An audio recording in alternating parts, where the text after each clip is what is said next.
దానియేలు గ్రంథం 8వ అధ్యాయం. రాజగు బెల్షస్సరు ప్రభుత్వపు 3వ సంవత్సరమందు దానియేలును నాకు మొదట కలిగిన దర్శనముగాక మరి ఒక దర్శనము కలిగెను. నేను దర్శనము చూచుచుంటిని. చూచుచున్నప్పుడు నేను ఏలామును ప్రదేశ సంబంధమగు సూషనను పట్టణపు నగరిలో ఉండగా దర్శనము నాకు కలిగెను. నేను ఓలయ్యను నది ప్రక్కన ఉన్నట్టు నాకు దర్శనము కలిగెను. నేను కనులెత్తి చూడగా ఒక పొట్టేలు ఆ నది ప్రక్కన నిలిచియుండెను. దానికి 2 కొమ్ములు, ఆ కొమ్ములు ఎత్తైనవి గాని ఒకటి రెండవ దానికంటే ఎత్తుగా ఉండెను. ఎత్తుగలది దానికి తరువాత మొలిచినది. ఆ పొట్టేలు కొమ్ముతో పశ్చిమముగాను ఉత్తరముగాను దక్షిణముగాను పొడుచుచుండుట చూచితిని. ఇట్లు జరుగగా దానిని ఎదిరించుటకైనను అది పట్టకుండా తప్పించుకొనుటకైనను ఏ జంతువునకును శక్తి లేకపోయెను. అది తనకిష్టమైనట్టుగా జరిగించుచు బలము చూపుచూ వచ్చెను. నేను ఈ సంగతి ఆలోచించుచుండగా ఒక మేకపోతు పడమటి నుండి వచ్చి కాళ్లు నేల మోపకుండా భూమి అందంతటా పరుగులెత్తెను. దాని 2 కన్నుల మధ్యనొక ప్రసిద్ధమైన కొమ్ముండెను.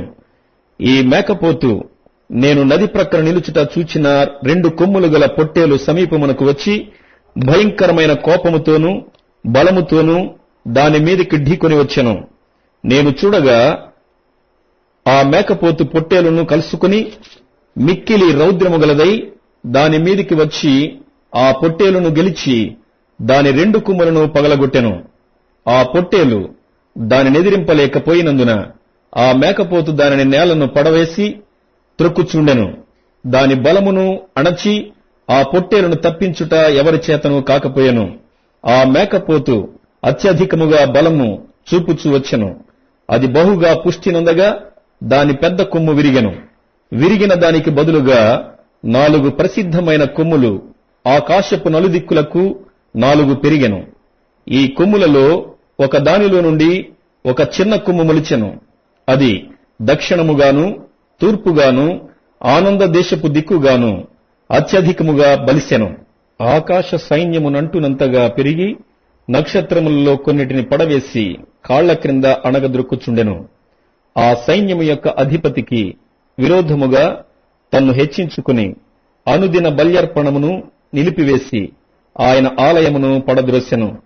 అతిక్రమము జరిగినందున అనుదిన బలిని నిలుపు చేయుటకై ఒక సేన అతనికి ఇయ్యబడెను.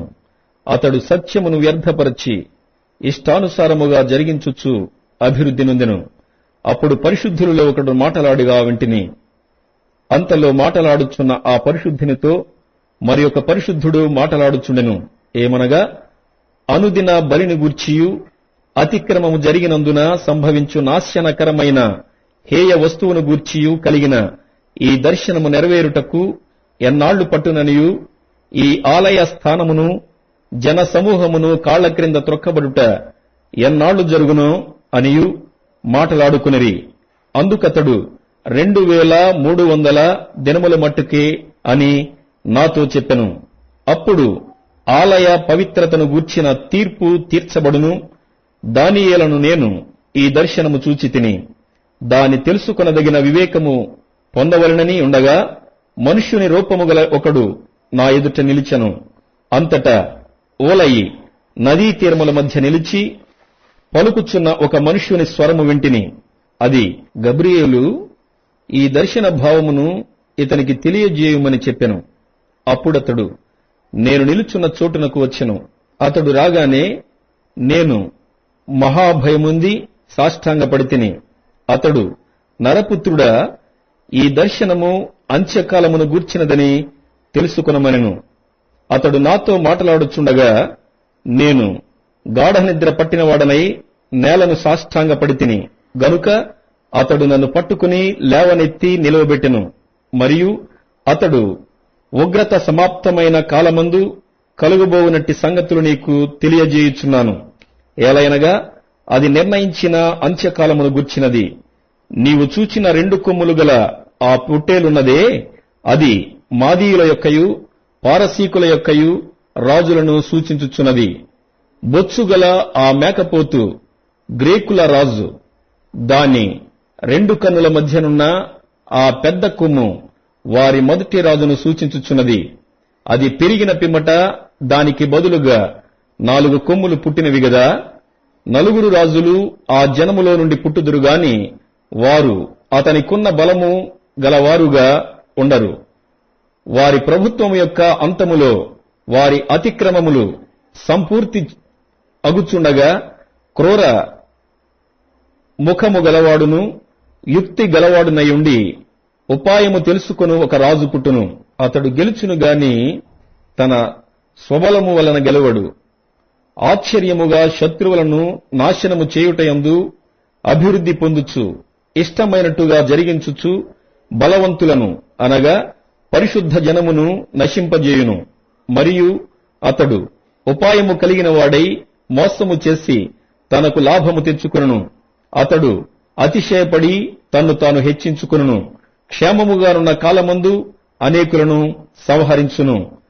అతడు రాజాధిరాజుతో యుద్ధము చేయును గాని కడపట అతని బలము దైవాధీనము వలన కొట్టివేయబడును. ఆ దినములను గూర్చిన దర్శనమును వివరించియున్నాను. అది వాస్తవము. అది అనేక దినములు జరిగిన పిమ్మట నెరవేరును. నీవైతే ఈ దర్శనము వెల్లడి చేయుకుమనెను. ఈ దర్శనము కలుగగా దానియేలును నేను మూర్ఛిల్లి కొన్నాళ్లు వ్యాధిగ్రస్తుడనయుంటిని. పిమ్మట నేను కుదురై రాజు కొరకు చేయవలసిన పని చేయుచూ వచ్చి తిని ఈ దర్శనమును గూర్చి విస్మయము గలవాడనైతిని గాని దాని సంగతి తెలుపుగలవాడెవడునూ లేకపోయెను. దానియేలు గ్రంథం 9వ అధ్యాయం. మాదీయుడగు అహష్వేరోషు యొక్క కుమారుడైన దర్యావేషు కల్దీయులపైన రాజాయను. అతని ఏలుబడిలో మొదటి సంవత్సరమందు దానియేలును నేను యెహోవా తన ప్రవక్త ఇర్మియాకు సెలవిచ్చి తెలియజేసినట్లు యెరూషలేము పాడుగా ఉండవలసిన 70 సంవత్సరములు సంపూర్తి అవుచున్నవని గ్రంథముల వలన గ్రహించి తిని. అంతటి నేను గోనె పట్ట కట్టుకుని ధూళి తలపైన వేసుకుని ఉపవాసముండి ప్రార్థనా విజ్ఞాపనలు చేయుటకై ప్రభువు దేవుని ఎదుట నా మనసును నిబ్బరము చేసుకుంటుని. నేను నా దేవుడైన యెహోవా ఎదుట ప్రార్థన చేసి ఒప్పుకున్నదేమనగా, ప్రభువా, మహాత్మ్యము కలిగిన భీకరుడు వగు దేవా, నీ ఆజ్ఞలను అనుసరించి నడుచువారి ఎడల నీ నిబంధనను నీ కృపను జ్ఞాపకము చేయువాడా, మేమైతే నీ దాసులగు ప్రవక్తలు నీ నామమును బట్టి మా రాజులకును మా అధిపతులకును మా పితరులకును యూదయ దేశ జనులందరికీ చెప్పిన మాటలను ఆలకింపక నీ ఆజ్ఞలను నీ విధులను అనుసరించుట మాని పాపులమును దుష్టులమునై చెడుతనమందు ప్రవర్తించుచు తిరుగుబాటు చేసిన వారము. ప్రభువా, నీవే నీతిమంతుడవు. మేమైతే సిగ్గుచేత ముఖ వికారమొందిన వారము. మేము నీ మీద తిరుగుబాటు చేసితిమి. దానిని బట్టి నీవు సకల దేశములకు మమ్మును తరిమితివి. యెరూషలేములోను యూదయ దేశములోను నివసించుచు స్వదేశవాసులుగా ఉన్నట్టియు పరదేశవాసులుగా ఉన్నట్టియు ఇశ్రాయేలీలందరికీ మాకును ఈ దినమున సిగ్గే తగియున్నది. ప్రభువా, నీకు విరోధముగా పాపము చేసినందున మాకును మా రాజులకును మా అధిపతులకును మా పితరులకును ముఖము చిన్నబోవునట్టుగా సిగ్గే తగియున్నది. మేము మా దేవుడైన యెహోవాకు విరోధముగా తిరుగుబాటు చేసితిమి. అయితే ఆయన కృపా క్షమాపణలు గల దేవుడైయున్నాడు. ఆయన తన దాసులగు ప్రవక్తల ద్వారా మాకు ఆజ్ఞలు ఇచ్చి వాటిని అనుసరించి నడుచుకునవలని సెలవిచ్చెను. గాని మేము మా దేవుడైన యెహోవా మాట వినకపోతిమి. ఇశ్రాయేలీయులందరూ నీ ధర్మశాస్త్రమును అతిక్రమించి నీ మాట వినక తిరుగుబాటు చేసిరి. మేము పాపము చేసితిమి గనుక నేను శపించెదనని నీవు నీ దాసుడగు మోషే ధర్మశాస్త్రమందు ప్రమాణము చేసియున్నట్లు ఆ శాపమును మా మీద కుమ్మరించితివి. యెరూషలేములో జరిగిన కీడు మరి ఏ దేశములోనూ జరగలేదు. ఆయన మా మీదికిని మాకు ఏలికలుగా ఉండు మా న్యాయాధిపతుల మీదికిని ఇంత గొప్ప కీడు రప్పించి తాను చెప్పిన మాటలు నెరవేర్చెను. మోషే ధర్మశాస్త్రమందు వ్రాసిన కీడంతయు మాకు సంభవించినను మేము మా చెడు నడవడి మానకపోతిమి. నీ సత్యమును అనుసరించి బుద్ధి తెచ్చుకున్నట్లు మా దేవుడైన యెహోవాను సమాధానపరచుకొనకపోతిమి. మేము మా దేవుడైన యెహోవా మాట వినలేదు గనుక ఆయన తన సమస్త కార్యముల విషయమై న్యాయస్థుడయుండి సమయము కనిపెట్టి ఈ కీడు మా మీదికి రాజేసెను.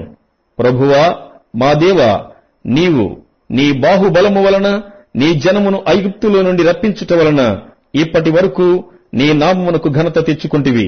మేమైతే పాపము చేసి చెడు నడతలు నడిచిన వారము.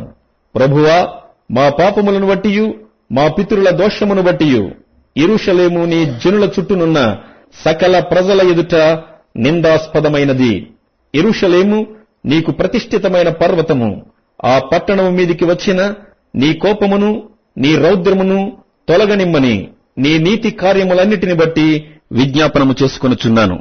ఇప్పుడైతే మా దేవా, దీనిని బట్టి నీ దాసుడు చేయు ప్రార్థనలను విజ్ఞాపనలను ఆలకించి ప్రభువు చిత్తానుసారముగా శిథిలమైపోయిన నీ పరిశుద్ధ స్థలము మీదికి నీ ముఖ ప్రకాశము రానిమ్ము.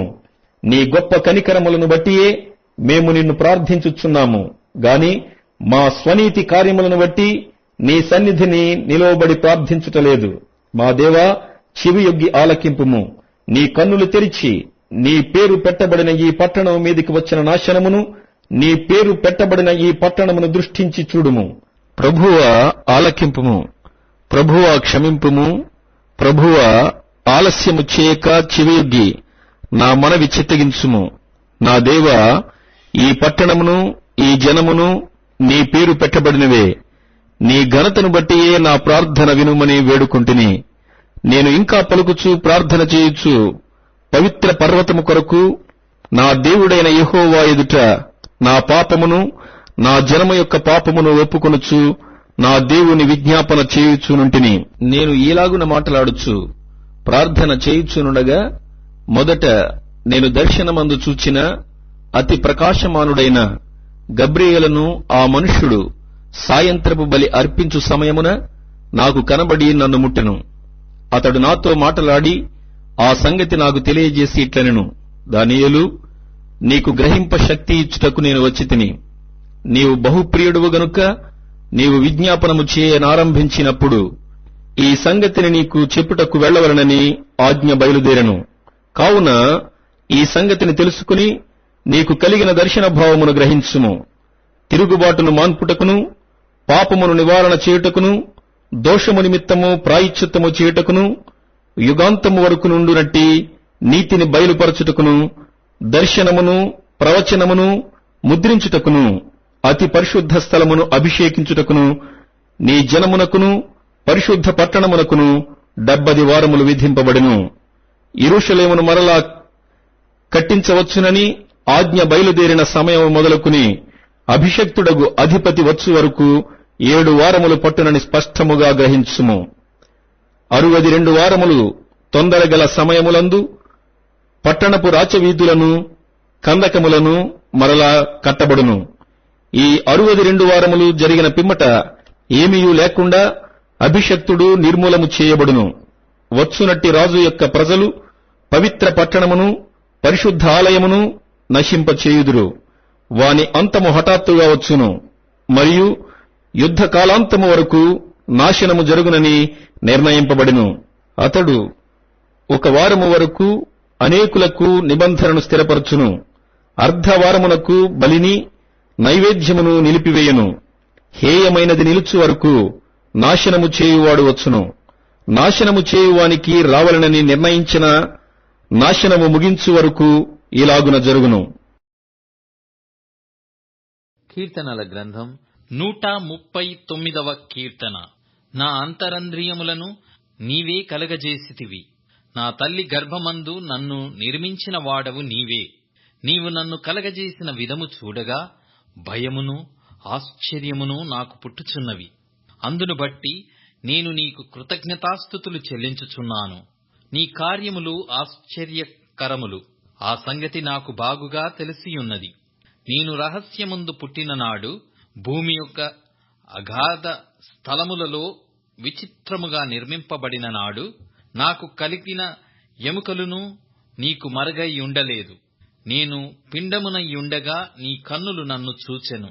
నియమింపబడిన దినములలో ఒకటైనను కాకమునుపే నా దినములన్నీయు నీ గ్రంథములో లిఖితములాయెను. దేవా, నీ తలంపులు నాకెంత ప్రియమైనవి! వాటి మొత్తమెంత గొప్పది! వాటిని లెక్కించదననుకొంటినా అవి ఇసుక కంటెను లెక్కకు ఎక్కువయ్యున్నవి. నేను మేల్కొంటినా ఇంకను నీ యొద్దనే యుందును. సామెతల గ్రంథం 30వ అధ్యాయము. నేను జ్ఞానాభ్యాసము చేసి కొన్నవాడను కాను, పరిశుద్ధ దేవుని గూర్చిన జ్ఞానము పొందలేదు. ఆకాశమునకెక్కి మరల దిగినవాడెవడు? తన పిడికిళ్లతో గాలిని పట్టుకున్నవాడెవడు? బట్టలో నీళ్లు మూటకట్టినవాడెవడు? భూమి యొక్క దిక్కులన్నిటినీ స్థాపించిన వాడెవడు? ఆయన పేరేమో, ఆయన కుమారుని పేరేమో నీకు తెలిసియున్నదా? యూదా వ్రాసిన పత్రిక. ఆదాము మొదలుకొని 7వ వాడైన హనోకు కూడా వీరిని గూర్చి ప్రవచించి ఇట్లనెను.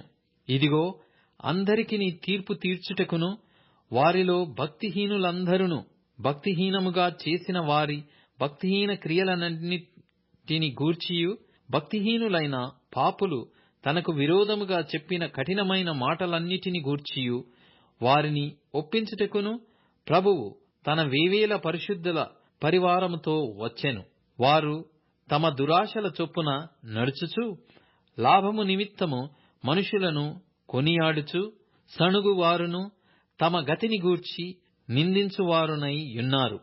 వారి నోరు డంబమైన మాటలు పలుకును. అయితే ప్రియులారా, అంత్యకాలమందు తమ భక్తిహీనమైన దురాశల చొప్పున నడుచు పరిహాసకుల అందరినీ మన ప్రభువైన యేసుక్రీస్తు అపోస్తలుల పూర్వమందు మీతో చెప్పిన మాటలను జ్ఞాపకము చేసుకొనుడి. అట్టివారు ప్రకృతి సంబంధులను ఆత్మ లేనివారునై యుండి భేదములు కలగజేయుచున్నారు. ప్రియులారా, మీరు విశ్వసించు అతి పరిశుద్ధమైన దానిమీద మిమ్మును మీరు కట్టుకొనుచు పరిశుద్ధాత్మలో ప్రార్థన చేయుచు నిత్య జీవార్థమైన మన ప్రభువగు యేసుక్రీస్తు కనికరము కొరకు కనిపెట్టుచు దేవుని ప్రేమలో నిల్చున్నట్లు కాచుకొని యుండుడి. సందేహపడు వారిని మీద కనికరము పడుడి. అగ్నిలో నుండి లాగినట్టు కొందరిని రక్షించుడి. శరీర సంబంధమైన వారి అపవిత్ర ప్రవర్తనకు ఏమాత్రము నొప్పుకొనక దానిని అసహించుకొనుచు భయముతో కొందరిని కరుణించుడి. తొట్టిల్లకుండా మిమ్మును కాపాడుటకును తన మహిమ ఎదుట ఆనందముతో మిమ్మును నిర్దోషులనుగా నిలవబెట్టుటకును శక్తిగల మన రక్షకుడైన అద్వితీయ దేవునికి మన ప్రభువైన యేసుక్రీస్తు ద్వారా మహిమయు మహాత్మ్యమును ఆధిపత్యమును అధికారమును యుగాయుగములకు పూర్వమును ఇప్పుడును సర్వయుగములను కలుగునుగాక. ఆమేన్.